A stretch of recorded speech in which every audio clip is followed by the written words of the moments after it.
now, there are no direct flights between Detroit and Brussels, but there are plenty of flights to international destinations, including Europe.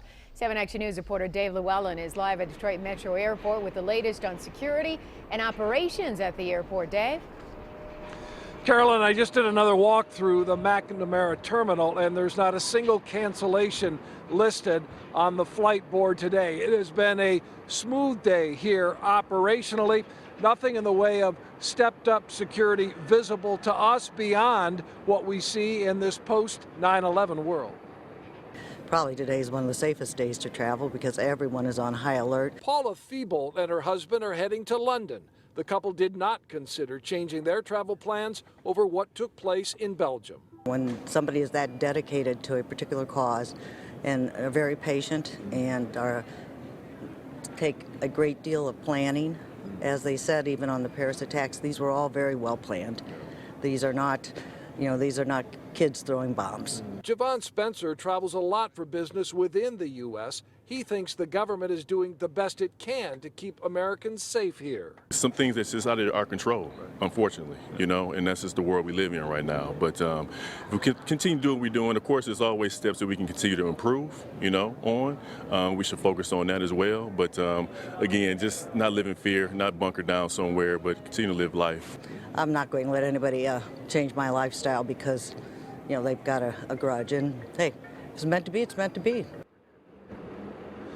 Airport officials do suggest that if you have plans to travel to Europe through Metro Airport, that you check with your airline before proceeding. Additionally, because of increased passenger counts here at the airport since the first of the year, even for domestic flights, particularly those leaving early in the morning, airport officials suggest that you get here earlier maybe than normal, to allow additional time for the screening security procedures. For now, we're live at Metro Airport. Dave Llewellyn, 7 Action News. Good advice this afternoon. Thank you, Dave. And our team coverage continues tonight with 7 Action News reporter Jim KIERTZNER. Jim's been talking to people in Metro Detroit. They have close ties to Belgium, and he joins us live from the east side. Jim. Yeah, Glenda, this is 9/11 all over again, especially for proud people with ties to Belgium, and part of their frustration trying to make contact with family and friends. The news said that all the cell phones were turned off at that time, so that there was no communications. Robert Heisen is the president of the Belgian-American club, in which hundreds share their heritage. They now share the ugliness of this hate, world terrorism. They are the latest target and hit hard.